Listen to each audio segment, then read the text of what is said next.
À sa résidence à Cocody ce vendredi, le président de la République Alassane Ouattara s'est entretenu avec la présidente de la Commission de l'Union africaine Nkosazana Dlamini-Zuma. Les échanges ont essentiellement porté sur la fièvre hémorragique à virus Ebola qui sévit en Afrique. Pas de cas avérés d'Ebola en Côte d'Ivoire à la suite de folles rumeurs faisant croire qu'un cas a été détecté sur le territoire ivoirien. La ministre de la Santé rassure la population et fait des précisions. Raymond Goudou Kofi a animé aujourd'hui un point presse. En visite officielle de 3 jours à Abidjan, le président du Parlement de France est rendu aujourd'hui à l'Assemblée nationale. Claude Barthelone et Soro Guillaume ont signé un protocole de coopération entre les hémicycles français et ivoiriens. Bonsoir à tous et bienvenue dans cette édition. Le chef de l'État, Alassane Ouattara, a échangé aujourd'hui avec la présidente de la Commission de l'Union africaine, Nkosazana Dlamini-Zuma, en visite à Abidjan. La rencontre a eu lieu à la résidence du président de la République à Cocody. Il a été question au cours des discussions de l'épidémie de fièvre à virus Ebola qui sévit en Afrique, notamment dans les pays de la sous-région que sont la Guinée, le Libéria et la Sierra Leone. Viviane Aime. Face à la situation alarmante que fait peser l'épidémie de la fièvre Ebola dans la sous-région ouest africaine, où l'on comptabilise plus de 4000 morts en moins de 6 mois au niveau des 3 pays touchés que sont la Guinée, le Libéria et la Sierra Leone, l'Union africaine lance une initiative au plan africain. C'est le sens de la démarche effectuée ce vendredi par la présidente de la Commission de l'Union africaine, Nkosazana Dlamini-Zuma, en venant rencontrer le président de la République Alassane Ouattara. La présidente de la Commission de l'Union africaine était accompagnée par le président de la Banque africaine de développement Donald Kaberuka et par le secrétaire exécutif de la CEA, la Commission économique des Nations unies pour l'Afrique, Carlos Gomez. Nkosazana Dlamini-Zuma est venue solliciter l'envoi par la Côte d'Ivoire du personnel de santé dans les pays voisins touchés par l'épidémie.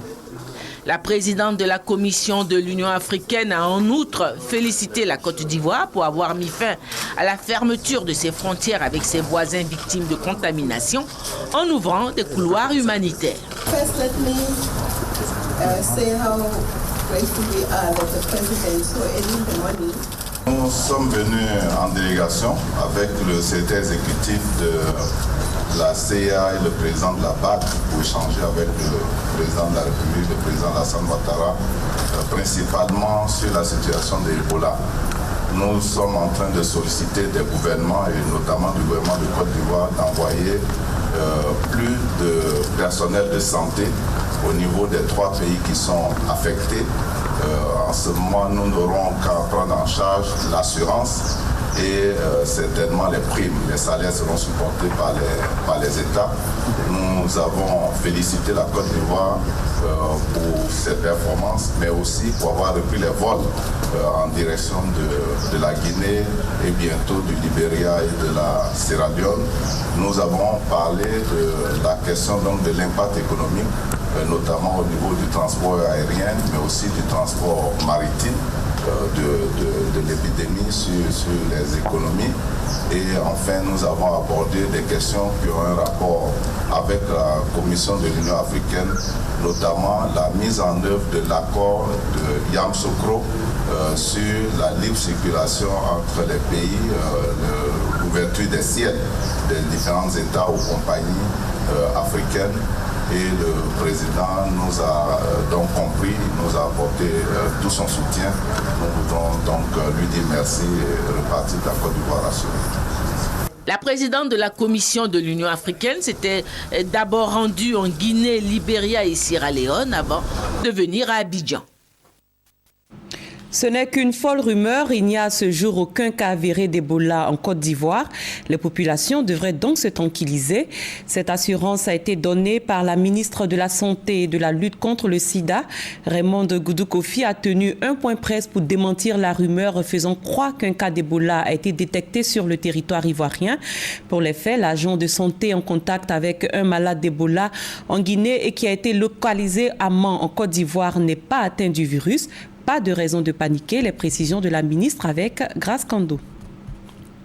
Le mercredi 22 octobre 2014, Le ministre en charge de la santé de la Guinée a informé sa collègue de Côte d'Ivoire qu'un agent de santé ayant eu un contact avec un cas confirmé de la maladie à virus Ebola aurait fui la Guinée pour la Côte d'Ivoire. Aussitôt, le système d'alerte de la Côte d'Ivoire a été activé au niveau des districts sanitaires frontaliers de la Guinée.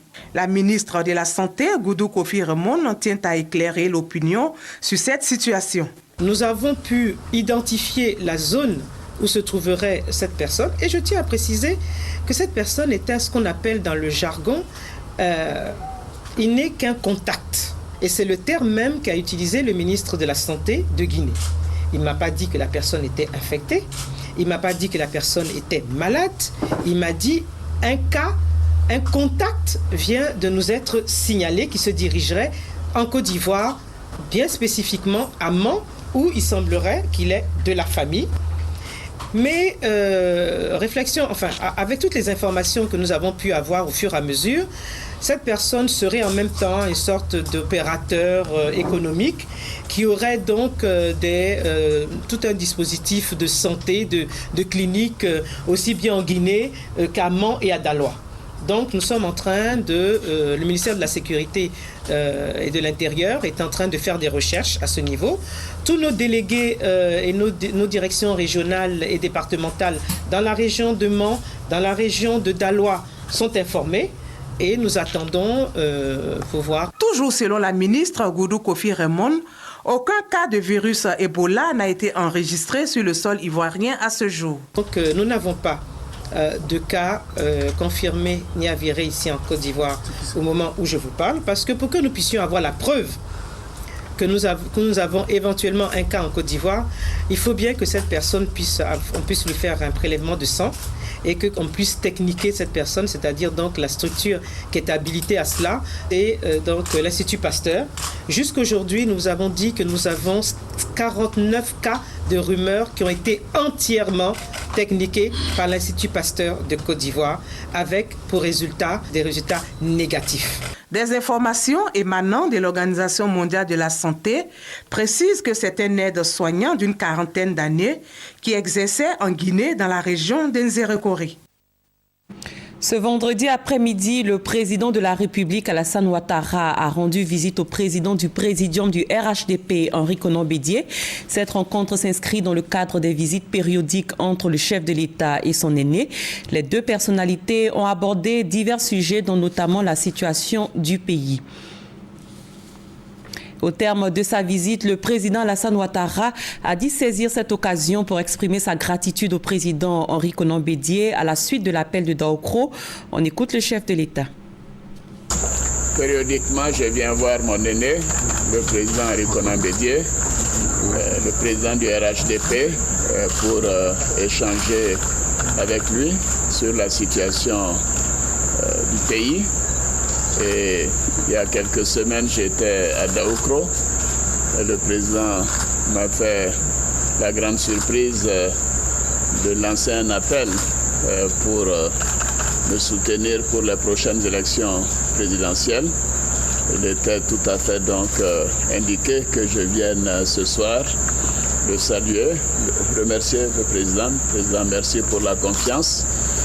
C'est un événement important, parce que ceci donne une grande visibilité à notre pays sur les prochaines années et nous permet de nous concentrer sur le travail du gouvernement en place et de faire en sorte que les progrès qui sont réalisés puissent d'ailleurs se renforcer pour le bien-être de nos populations.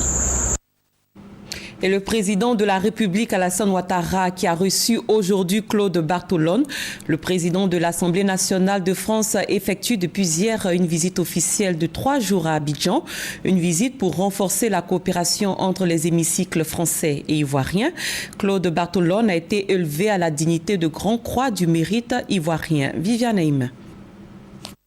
Visite qui illustre l'excellence des relations entre Paris et Abidjan.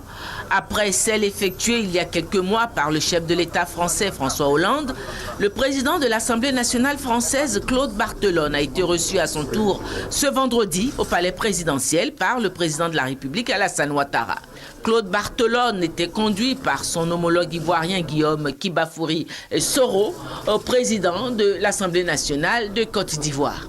Le président de l'Assemblée nationale française a reçu au palais présidentiel les honneurs de la République de Côte d'Ivoire sous la forme de la dignité de Grand Croix de l'Ordre du Mérite ivoirien que lui a décerné le chef de l'État, le président Alassane Ouattara, qui a souligné les liens historiques et forts entre la Côte d'Ivoire et la France. C'est un grand honneur pour nous d'accueillir ici en Côte d'Ivoire M. Claude Barthelone, le président de l'Assemblée nationale française. Les liens entre la Côte d'Ivoire et la France sont bien connus, sont des liens historiques, des liens très forts. Et Monsieur le Président, je sais qu'avec votre jeune frère Guillaume Soro, vous avez pu échanger sur ce que nous essayons de faire au niveau du pays, au niveau donc du Parlement ivoirien. Et en tout cas, nous sommes très honorés de vous accueillir ce matin et en même temps de vous féliciter pour donc cette décoration. Le président de l'Assemblée nationale française a relevé à son tour la force du lien qui unit la France et la Côte d'Ivoire et il a traduit l'estime de son pays au chef de l'État ivoirien. Monsieur le Président de la République de Côte d'Ivoire, comment vous cachez l'émotion qui est la mienne après avoir eu la chance de recevoir cette délégation qui m'honore, qui honore tous les membres qui m'ont accompagné au cours de cette visite et qui correspond aussi au lien d'amitié qui existe entre nos deux pays. Monsieur le Président de la République, je le disais tout à l'heure devant mon collègue et l'Assemblée de Côte d'Ivoire, en venant ici, je connais les liens qui unissent nos deux pays. Je sais le sacrifice d'un certain nombre de vos enfants qui nous ont permis en France de connaître aujourd'hui encore la liberté. Et croyez-moi que chacun a pu mesurer l'importance de votre présence le 15 août à Toulon pour célébrer le 60e anniversaire du débarquement en Provence. Monsieur le Président de la République, en France, chacun vous regarde avec ce regard amical qui, chaque jour, mesure le travail qui a été le vôtre pour réinstaller de la confiance dans votre pays, réinstaller l'idée du rassemblement et permettre d'émettre un message d'espoir pour l'ensemble du continent africain et notamment pour toute l'Afrique de l'Ouest. Aujourd'hui, le travail de réconciliation que vous présidez, aujourd'hui le retour de la Côte d'Ivoire sur le champ des résultats économiques et des progrès sociaux est remarqué par tous. Et croyez-moi que c'est aussi pour mettre en valeur le travail qui est fait ici en Côte d'Ivoire pour que ce grand pays retrouve sa place sur le continent africain. C'est aussi au nom de tout cela que je suis très heureux de l'honneur qui m'est fait et de cet échange que nous avons eu au cours des minutes qui viennent de nous rassembler. Monsieur le Président, je n'ai plus qu'un seul mot à dire. Merci. Tout à l'heure, mon collègue Guillaume Soro disait que je suis son frère. Vous lui avez dit qu'il est votre fils. Je suis heureux de saluer mon père. Le président de l'Assemblée nationale française qui effectue cette visite en Côte d'Ivoire dans le cadre de la coopération interparlementaire aura plusieurs échanges avec les députés à l'Assemblée nationale. Et avant sa rencontre avec le chef de l'État, le président du Parlement français s'est rendu à l'Assemblée nationale où il s'est adressé aux députés. Par la suite, Claude Barthelone et Guillaume Soro ont signé un protocole de coopération entre les deux hémicycles. Léon Brou. Le chef du Parlement français, Claude Barthelone, échangea avec son homologue ivoirien, Guillaume Soro, des parapheurs contenant l'accord de coopération entre leurs deux institutions. L'acte est signé après une demi-heure de tête-à-tête entre les parties françaises et ivoiriennes pour examiner les relations historiques entre les Assemblées nationales de France et de Côte d'Ivoire. Claude Bartolone et Guillaume Soro en sont satisfaits, mais entendent formaliser ces liens par cette convention. Objectif, créer le cadre formel de l'accroissement des échanges entre leurs institutions et tous les domaines, notamment l'équipement et la formation sont concernés. Nous avions décidé, à la fois au niveau matériel, au niveau de l'ingénierie législative, de travailler ensemble pour mieux préparer à la fois la formation des fonctionnaires de nos assemblées pour améliorer la qualité de la loi. Le Parlement, c'est le cœur battant de la démocratie. Mais pour qu'il soit reconnu, il faut que la loi soit de qualité, qu'elle soit rédigée à la fois dans des temps, dans des termes qui puissent la rendre compréhensible par chacun de nos citoyens, et puis qu'ils puissent mesurer les conditions dans lesquelles elle est votée et pour changer leur existence. Cette signature de convention, la réponse à la vision de Guillaume Soro de faire de la diplomatie parlementaire son arme pour le repositionnement de la Côte d'Ivoire. C'est donc pour le président de l'Assemblée nationale un pari gagné, celui de l'imbrication de son institution avec celle de la France, ainsi que le démontre le décor dans lequel Guillaume Soro a accueilli Claude Bartolone ce matin. Ce matin, à l'Assemblée nationale, le président du Parlement français a partagé l'expérience française en matière de démocratie.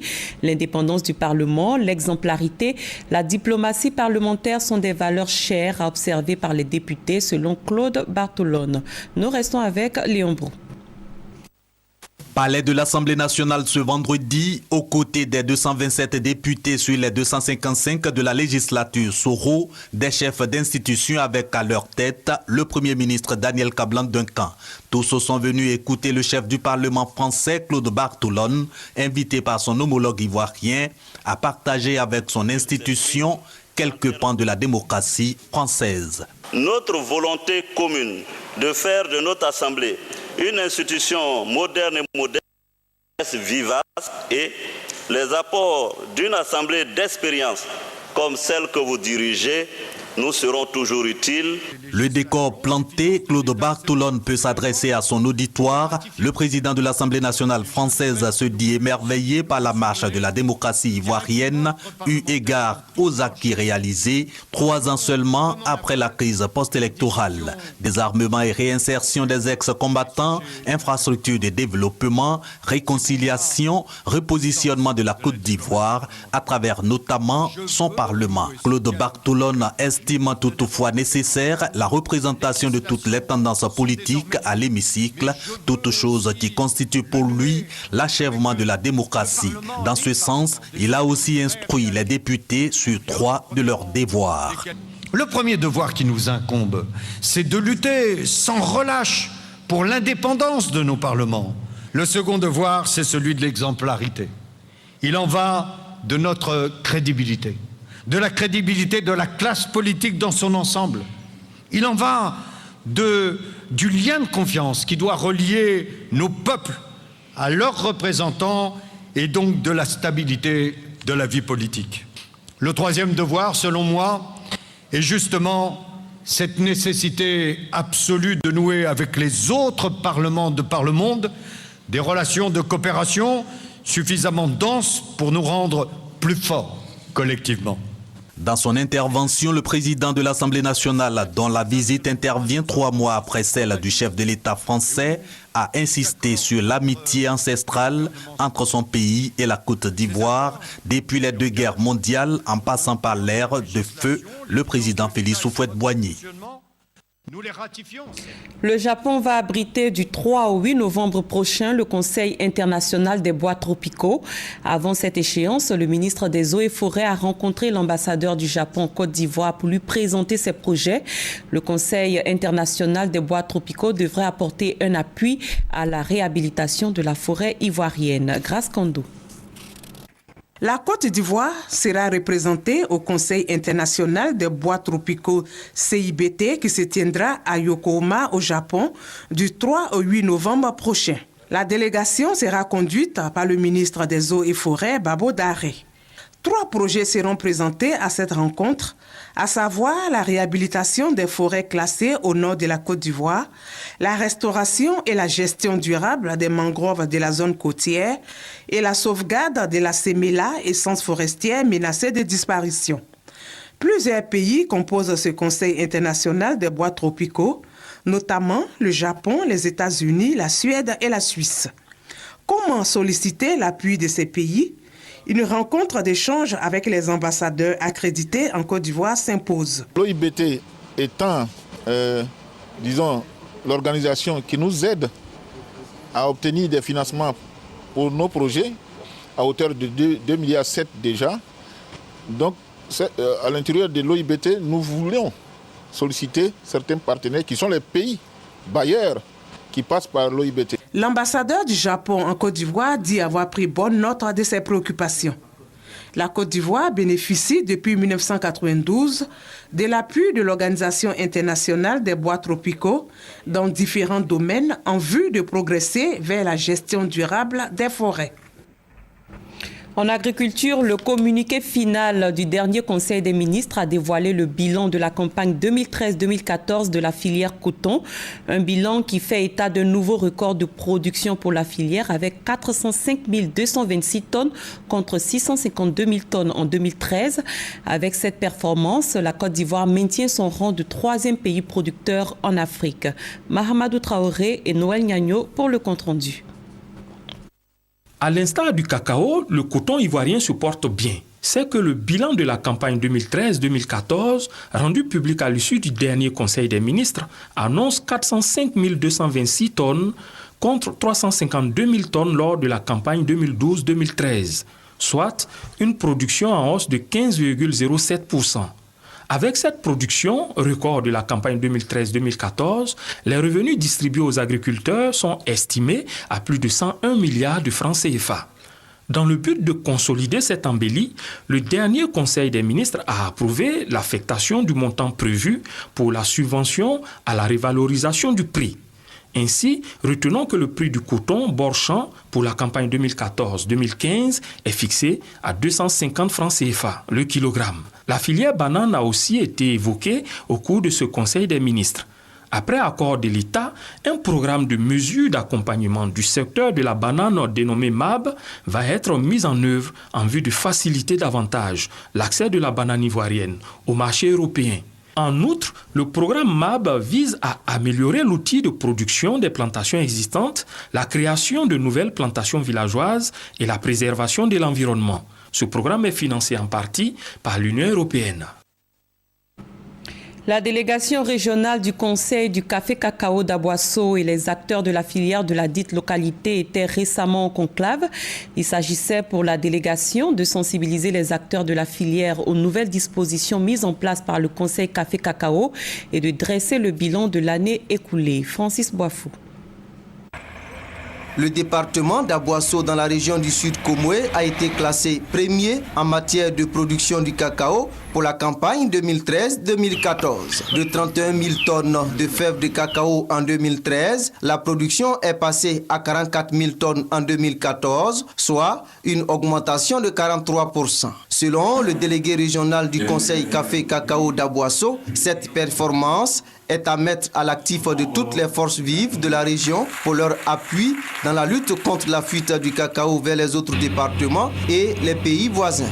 Autre point, la distinction du doyen Bléoué Aka en qualité de meilleur producteur de cacao lors des dernières journées nationales du cacao. Cette rencontre des acteurs de la production et de la commercialisation du cacao et du café a été l'occasion d'annoncer les nouvelles dispositions prises par le Conseil pour la campagne 2014-2015. Il s'agit entre autres du prix bord-champ qui est passé de 750 à 850 francs le kilogramme de cacao et de la déclaration en ligne des achats sur la plateforme mise en place par le Conseil café et cacao. L'objet de cette mission, c'est de pouvoir sensibiliser tous les acteurs de la filière café-cacao sur le démarrage de la campagne et le respect des procédures qui sont mises en place en ce qui concerne la commercialisation intérieure. Emboîtant le pas au Conseil Café Cacao, les autorités préfectorales décident de s'engager dans la lutte contre le racket et autres formes d'entrave à la commercialisation du café et du cacao dans le département d'Aboasso. La deuxième édition de la journée du volontariat français en Côte d'Ivoire s'est tenue aujourd'hui au CERAP. Cette journée a pour but de mettre en lumière et valoriser l'action des volontaires français et de leurs structures d'accueil par des échanges de pratiques et d'expériences. Herman Niamier.